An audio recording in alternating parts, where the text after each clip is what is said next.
I wrote a joke that today it's going to be a mom pod.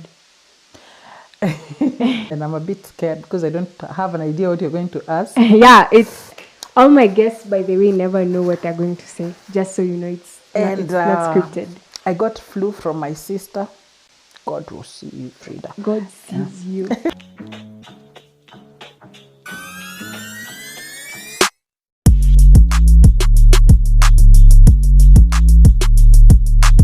Actually, do you know how much people love you coming to my show? Until I'm like, might as well take my whole show and call this the Mom Pod. Yeah, and I found your next podcast. You should call it Mom Pod. What do you think about that name? Podcast Mom Pod. See? Mom Pod. So guys, by the time we're putting this out, hopefully, I have been trusting God to do a podcast, but I have no clue. So a name is a good start. Yeah, at least we have the name by now. Yeah. So, what was your favorite candy as a child? I remember you put on Facebook. I don't know if you remember. Is it you who posted? Like the things we used to laugh when we were kids? Yeah, and you had like a picture of the candy. Yeah, it was Goody Goody. I think it's still called that. I've never heard of that. Goody Goody came back and I look at it, it's like, oh, I couldn't imagine, but it doesn't taste the same. It was like this chewing gum that you could pull. It's like hard chocolate. I don't know. Oh, it's like... But they've messed up with the flavors. So maybe the owner died or something. Yeah, there's just one flavor. Did you taste it? Are you excited? Yes. I think there might be the original flavor. I look for it. But this one, they'd messed it up with, I don't know, chocolate. Do you mean really Goody Goody? It just had to okay, was Goody Goody like eclairs? Yeah, sort of, but a flat eclairs. So you just beat... How long was it? Like the same way it is, like this. Oh, okay. Like 15 centimeters maybe. Do you think most of the products that you eat now that you think about it, they don't taste the same? Like Blue Band? No, Blue Band has always been the same. But before they used to have it in a tin. When I say tin, like Kebe, you know, like I should reach that one. It's like a tin, like metal tin. It used to be a metal tin. Like jam. You know how jam is put? The resistor jam. That tin, you have to cut with a... That's how Blue Band was before. So I guess when it's in a metal tin, it would taste different. It's a different story, that one. Yeah, and also we grew up in Mount Kenya, so it was always hard. Like it's not really that soft butter that you... So you fight to put it in Yes, you fight to remove it, fight to apply. If you try to warm it up, it tastes different. You start separating the yellow and the clear. It's no longer Blue Band. So in Meru, Blue Band was never Blue Band, really. Yeah. But our bread was very hard, so it could hack it. Oh, that's why you like this bread. Yes, it was very hard. So when you apply... So my mom likes this Broadways. Yeah, Broadways. Pay me, I'll advertise for you guys. Honestly, just pay her. Because I think out of the whole entire Matasia that we live in, she's the one who's buying it in packages. It ends... I don't even know how it ends at the same time as the time we eat the bread. The interesting thing is nobody in my house can eat that. They hate it. So I'm happy because nobody can share my bread. And if you find Broadways finished in my house, there's nothing else to eat. There's no one eating that bread, actually. Yeah. So it always shocks me that she buys like this huge loaf of bread for the rest of us, and then she buys Broadways and it ends at the same time. I don't understand how you can eat anything else when there's Broadways. Really? But you see, when my siblings, you see. Actually, I think that's it. They all love Broadways. It's like an old people's thing. Just Broadways, if you're watching this, because I know you should, just know that there's a fan. Like I even fantasize, you know, like I'm going home, I left Broadways. Yeah, like she comes back home, she's like, oh, make tea for my Broadways. Yeah. I'm like, I would rather eat. It actually tastes like mattress to me. What would you say your favorite memory was as a child? Not as a child, your favorite memory in all your years of life? As a child or throughout? Throughout, like favorite. I guess my most favorite memories as a child are for me as a child. I had wonderful childhood. let me see, what is my most favorite? It's interesting. My most favorite memories is when, we lived in, Kerala, the village. Yeah. We live in a village. And basically the neighbors you're born with are the neighbors you're with all the time. It's not like in town you have new neighbors coming in. Yeah. Of course, we had 1 or 2 neighbors coming in, but no neighbor left unless they were married or dead. So unless they got married or went to work in another place. That makes sense because everyone knows everyone else. Literally. So basically, my most favorite memories is my mom coming and telling me my auntie or a neighbor or a girl that got married. It smells so nice. And then now you have to hold the baby like for 5 minutes.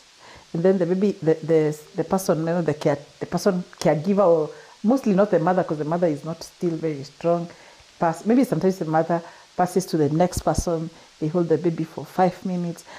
So sometimes if you're a baby like you in the middle huku, there are like 7 people that have to pass the baby. And sometimes the baby would be being passed and it will start crying, and then the chain has to stop. And the baby has to be breastfed or slept or something, and then you don't get to see the baby. Was it like a ritual? Or just people ended up doing that? Like when the baby is born, everybody has to hold the baby for 5 minutes, or just everybody has to see the newborn baby. And I would pray with the whole of my heart that nothing happens, or the baby starts crying or something until I'm feeling like moving to the, how kids, when there's a wedding cake or a birthday cake, they want to move next to the cake. Yeah. I feel like moving there. But I thought, no, I have to stay with my mother. So I couldn't wait for the baby to come. And I can almost remember every single baby that I got the chance to hold. And because you're a baby, like you're 5 or 6 or whatever, you have to be taught how. Remember, even here I was teaching you guys how to hold the baby. Yeah. You have to be told how to put the head head on your arm and the left hand. I remember all these instructions, and the right, because you're small, like your hand is barely reaching. And I would hold the baby, and I just, I don't know, it's just wonderful, and my eyes wouldn't leave the baby. For my 5 minutes would be over, and I'd say, "Can I stop?" Of course, everybody was happy for you, but of course, because you're small, the baby you can't really hold the baby for that long. So unless you want to topple the baby, so they'll take away the baby. But every time I had a baby was born, they knew that you're going to be there. I couldn't, like, when are we going to see the baby? So today, let's get into the story. Let's just go straight into it. I wanted to talk about aging and expectations. So, of course, there's so much to it. But before we go deeper, I wanted to... Deeper than that? Yes. I wanted to know, I think everyone has, a favorite age that they turn to. Yeah. So for me, I think it was, 16 was a big age for me. I was like, oh my God, I'm 16. Yeah. But I think it's because of Disney making 16 look like such a big deal. But for you, what was the biggest, you were like, oh my God. The same, it was 16 and 21. 21, and I had a huge bash in campus. I was in campus. So I had this, I think it's the only birthday I've ever celebrated. Was it under your budget? Of course. Or it was not your budget? But we had student loans, and we had pocket money and all that. So I'm asking, so is it Jojo who gave for you to... No, she sent you money for the birthday? No, it was money for my and lunch and supper. And so I just saved up. And probably ate skuma and ugali for 1 week so that I could have a birthday. I don't. Have you ever seen me celebrate a birthday? No. So I don't. It's not celebrating a birthday. Growing up for me, my dad, being a firstborn, my dad always, I remember him every morning bringing up a card and sweets or card or something until actually you were born, and then he stopped. Then he started with you. So I remember him remembering my birthday, but I can't really remember having a lot of parties. I remember having a party on my 9th birthday and all that, my mom. But no, that was actually the first and last birthday I ever did for myself.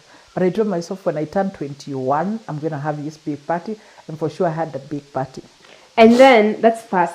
The second one is, at what age, or have you ever been afraid to say your age? At some point. And when did it start? Not as much as most women. I'm quite. Some women, I'm even afraid to tell them happy birthday. Like, I don't have a birthday. Never been born. Like, okay, sorry. No, I'm not that scared of saying my age. Like, if you go to my Facebook, you'll always see on my birthday, I always say what age I have turned to. So I'm not that scared. But sometimes. But was it like a constant thing? I have. You turn. There's a place where you turn. Then you're like, you know what? Let me tell you about me. My parents took me to school very young. You know, we didn't have this PP1, PP2. We just had one nursery class. So I went to school, I think, when I was like nursery, then one? Yeah, there was just one nursery. Any nursery, then and class then one? Class one, yes. Oh. So I think I got to class one when I was 4 years old. So in class, I was always the youngest class, always. I mean, the youngest student, yeah, but also the brightest most of the time. And even when I was in the top of class, I was number 2, 3, like I was sharp. So I was always really proud of my age. You understand? It's like I was a super achiever, if you want to say like that. Yeah. So when I say I am turning 15, everybody else in my class is 17 or 16, and I'm still doing well. And therefore, even when I started working, I was still the youngest person in my lot of the people we got employed with. So I was always proud of my age. Until life hit me and things weren't working well. So what I'm trying to say is at any one time, I was doing better than my peers. Whether it was education-wise, whether it was by achievement. Like by the time by the time I was 20, I'd produced my own album and all that. So I was always a super achiever at a young age. So I was really proud of what I had achieved. But when life hit me, and now my age mates were going ahead of me, then I started getting ashamed because I'm 26 and you're not this and you're not doing this like that. That's very interesting, because I was in a room last week. The people who are watching this that were there in that room know. They were a bunch of basically older people turning to their 30s specifically. Most of them were turning into their 30s or were now like getting deeper into their 30s. And they were like, oh my God, I'm 30. You know, and like I'm turning 30 and, you know, I haven't done this. I haven't done that. It's normally and that. And then I was like, they were like, when I was in my 20s, I thought I was going to be like this. So I was like, oh my God, I'm in my 20s. I'm the one that's talking about. I thought I was going to be a superstar by the time I was 22, 23. Latest. When I say superstar, I wasn't looking for a superstar in this way, but having achieved whatever I was going to achieve, I was a super performer, which I had been all my life. But mostly because music for me was the thing, I would be like, I would have made these amazing strides that were visible. And I did until I was 21. And then at 23, instead of being this super whatever, I was just lost in some village there. You know, totally lost. Now my salvation lost, everything lost. And that's when age now started becoming a conscious. Now, I see the same now. Of course, because I got you quite early, I didn't have that pressure of, I don't have a child, I'm not married. Yeah. No, I didn't have that in the way of age in that direction, because I was with my age. What would you say about it? Because now, for us in our 20s, when I was in that room, these people in their 30s are telling me, oh my gosh, blah, blah, this is what I thought I'm going to be and everything. And I'm here in my 20s and I'm just starting life basically. And should I have a vision of where I'm going, or have, like, just say, okay, life is life, it's going to come at its worst. Let it flow. Yeah. You must have a vision. And I, knowing what I wanted to be, helped me to know when I didn't get there. But because life happens, I mean, you are supposed to be in campus, you did your first diploma, but you've not done your degree. Yeah. Now your classmates, some are even almost graduating, right? And that already can make you feel you're behind. It starts there. It normally starts at age 16, 17, 18 for some people, 19, 20, like that. To give context, like the day I turned 20, I think I said like, oh my gosh, I'm 20 and I don't know what I said. I've not achieved this. Now you think when you grow older, it becomes worse. So if you don't catch it now, it becomes a problem. Now, if you think you're worried that you're 30 and you're not driving, that it will make you drive. No, it will actually make you not drive until you're 40. And like, it doesn't help. Yeah. I think I was sharing with somebody the other day that when I was turning 28, I was looking back and seeing how much time I have wasted regretting what I have not achieved done. instead of actually purposing to do it. So I was looking, I'm in my 40s, and when I was 28, I remember walking into a hospital and being checked, and I had high blood pressure. It's actually the only time I had high blood pressure. At 28? Only. Yes. I've had 7 pregnancies, 7 normal births, never had blood pressure.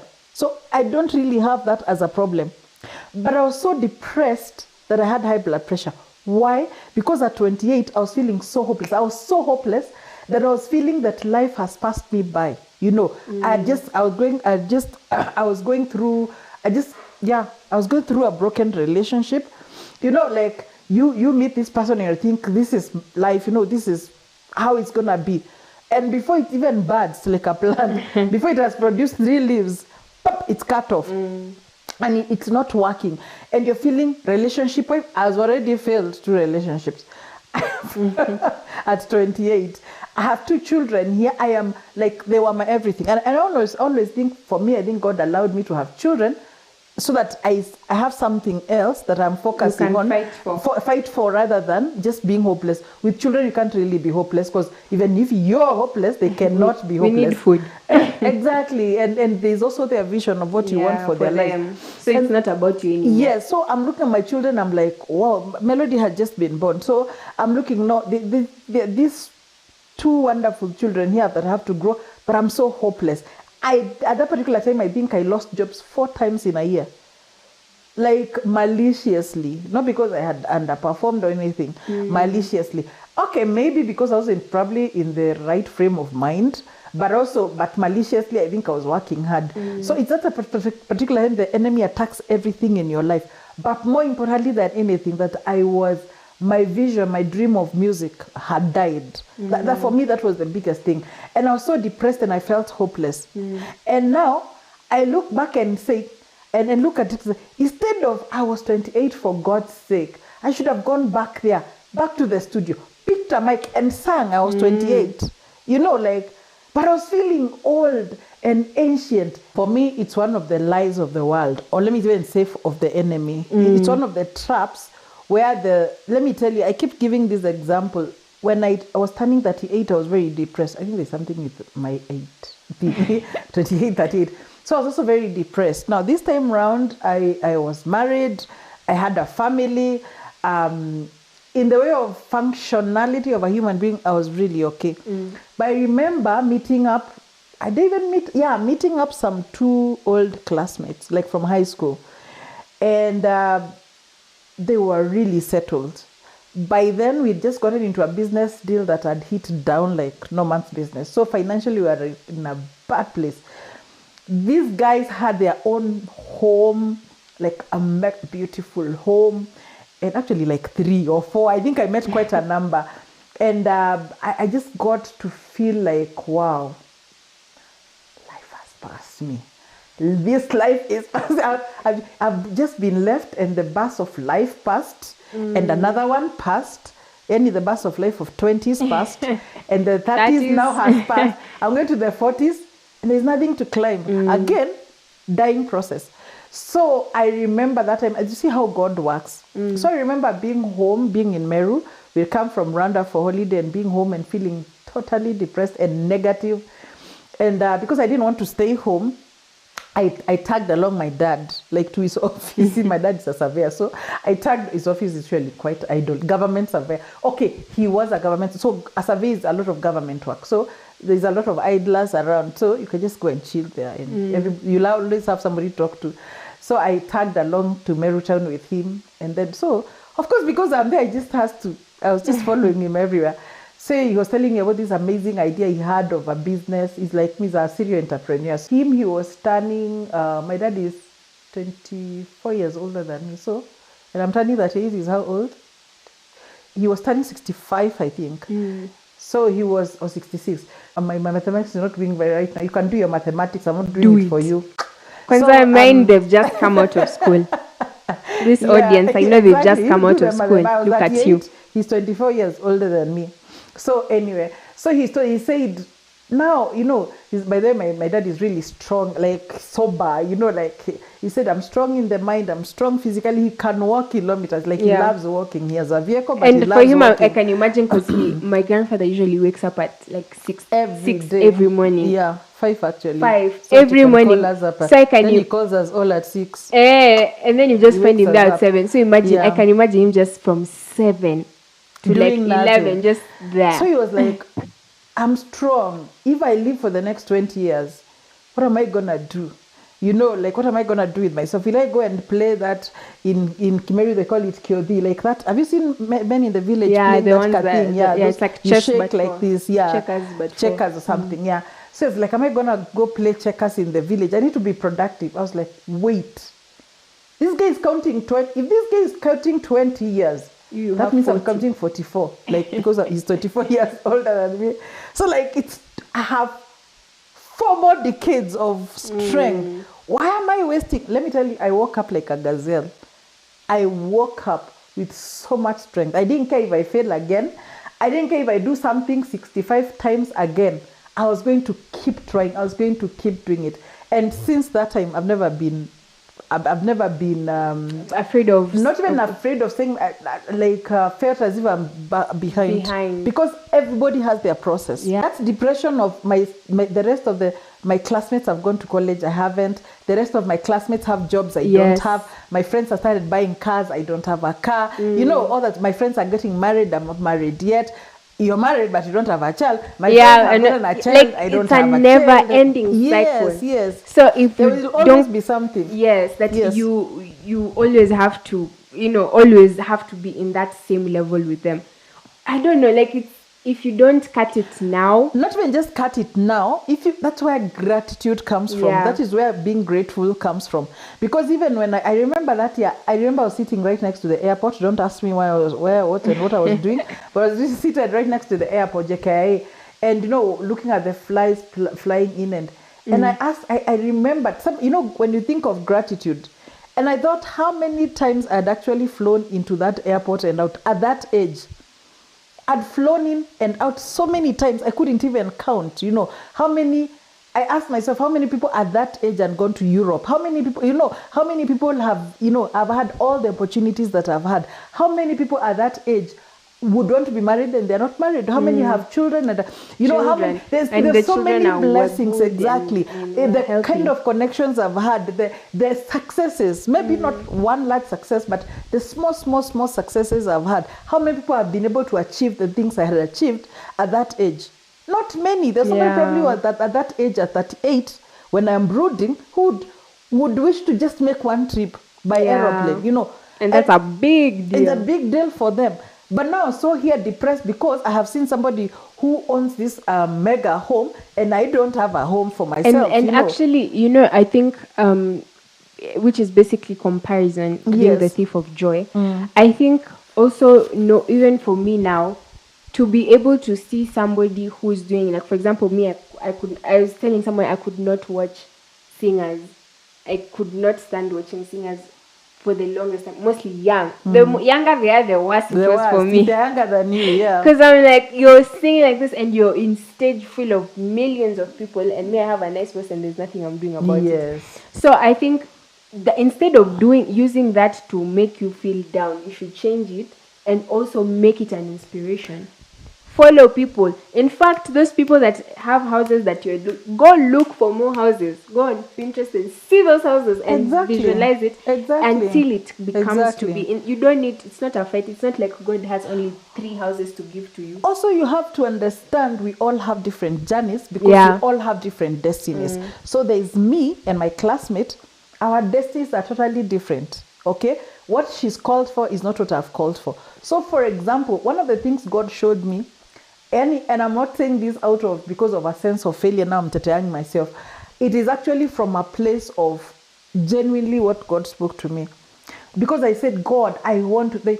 Now, I don't even care about settling myself because my husband, myself, the kids, we love traveling. Like, we could live in the air and on the road and with RVs, that's how we are.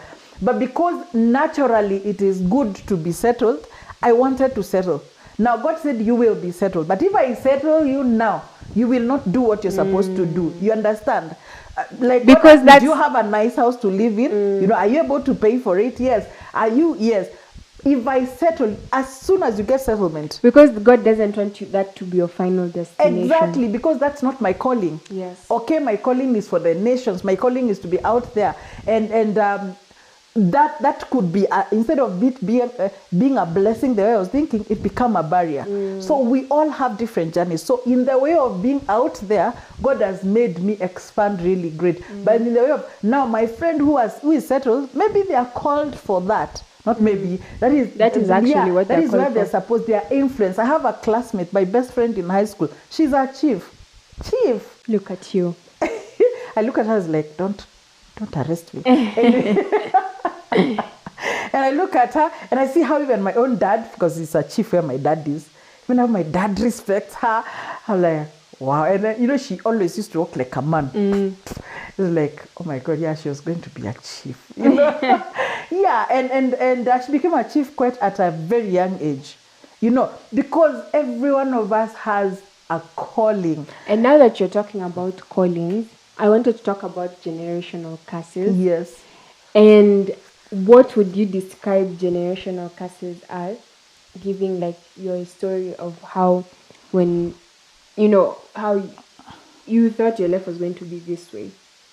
You had this dream and vision. Yes. Yeah, and how God wants you to go. Now, first of all, I can explain generational curses spiritually, and then everybody will say, you're following Ezekiel.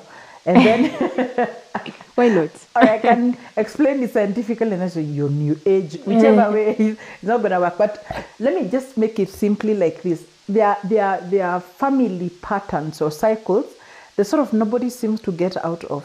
You understand? So you find let me not even say generation curses, let me say generation patterns, because they can be blessings, they can be curses. Yeah. For example, generations of royalty, you'll find that always they'll have a leader, a king, a chief, an MP, or smart people. Now, my family, this is not to brag, with all humility. So my family is known for smart people, like really, you know, with books, like sharp, smart people.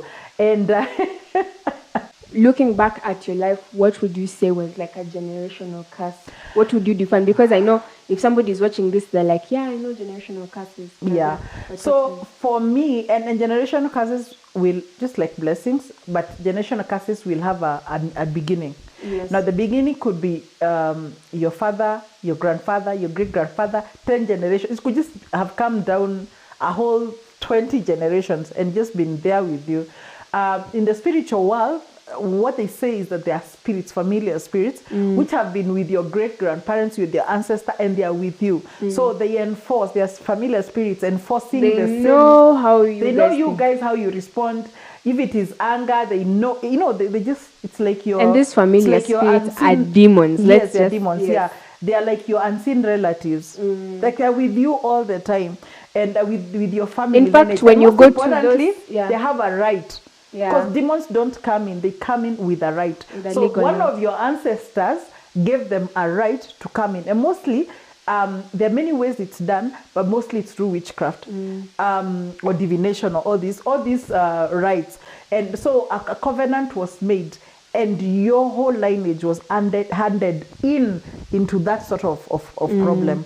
Unknowingly, of course. I don't think actually most of them are not unknowingly. Yes. Are not on purpose. No. Yes. What I'm saying is, let me highlight one of the things that I realized it has been passed down. I was telling somebody, a young person yesterday, that mpaka you get to a place you believe you can only be happy if you're not married, or you can only be married if you're not happy. Like they are not exclusively. A lot of times, what girls think is that when you marry somebody good and they change, you tell yourself they were pretending in the first time. Yeah, the real them is it is out. Your demons coming. It's the demons coming out now. But yeah, even to bring that to like reality, and that's why, like, even when I was telling my friend, like, if I was to ever get married, when I get married, that for me it won't be really all these shallow things of, oh, do they treat you right? How do they look at the waiter?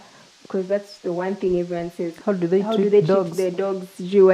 But really, how is their Generation, where are they coming from? Exactly. The prophetic word over my life was rest, that I have really hustled all my life and I'm coming to a place of rest. And if you heard this, you'd think I was struggling physically. Where? I was telling her, I remembered, I don't think I've slept one single night continuously for 10 years, praying. And at that moment of prayer and fasting, going even for 40 days of fast and everything, I was able to dig out a lot of these things. And all this drove is like, what was I doing wrong? What is going wrong here? Why all this instability? Until now, some of it, I'm not saying I've figured it out, but some I did. So clearly, this is not guesswork. This is not what you get from CG, like random. No, this is my personal experience. And when God showed me where the trouble was, He also shows you how to deal with it. Yes. And immediately, as soon as we dealt exactly to deal with it. Now that we know there are generational curses, because I accepted Jesus, does that mean like the moment I accept Jesus, they disappear? Or on the other hand, is it a continuous thing? I'll have to pray for the rest of my life? Not really. Let me tell you, once you get born again, Jesus deal with the blood of Jesus, deal with it. But that's why the Bible says, when the Bible says be vigilant, the devil comes the enemy comes as a roaring lion, and be wise as a serpent.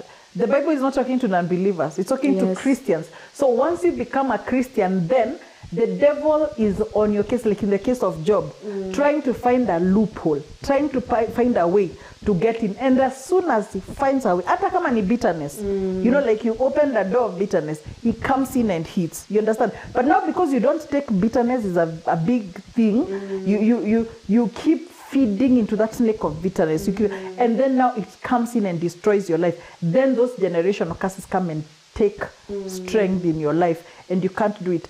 And some of the spirits, it's sad, like people pleasing, it's almost like a good spirit. Yeah. It's like you being too good. It can actually be such a spirit you never notice. Like it's such you think actually it's a right thing to do. A Christian thing to do. Exactly. If you really want to know more about like what happened in her life, she has a whole book about that aging and that tackles that thing of where she was at that time. And when, like everything that was going on in her life at that time, and it's called In the Arms of a Stranger. You should check it out. It means in the arms of a devil. Yes. People seem to think I'm talking about a human being. It's not a human basically being. Walking from the hands of God into the arms of the devil, who is a stranger. True. Yeah. Yes, so you should check it out. She's not crying, she just has it's flu. I got the flu. So check it out. Check out her YouTube channel, because she means what she's saying. Even now, she has decided, I'm growing. She's on the road to so many. Oh, she's on the road to what? Yes, you're supposed to tell people so that they know. Ama, you wanted to be Chinyamaja. What road are you on to? Oh, the 1 million followers. Yes. She's on the road to 1 million followers. I think of a physical road. No. She's on the road to 1 million followers on YouTube. Yes, by the end of the year, guys. And YouTube? In 500,000. Yes, we want more subscribers. Go check out her YouTube. It's down below. We've had a whole series talking about a lot of things on her channel. We are so grateful that you have joined our podcast. See you on the next episode, and bye. And check out my podcast, God's Favorite Pancakes. I might be posting things that you might not see here on YouTube. So go check it out on Spotify, Apple Podcasts, Anchor, and any other podcast you can see. Bye. Bye. Just like you and your parents will always see you like their child, even when you're grown up. When they call you Baba or something of the sort, it's not because they think you're a 2-year-old. It's just the fact, or they don't think you're weak. That's so specific. They call you Baba. Nah. I've seen grown men in family gatherings.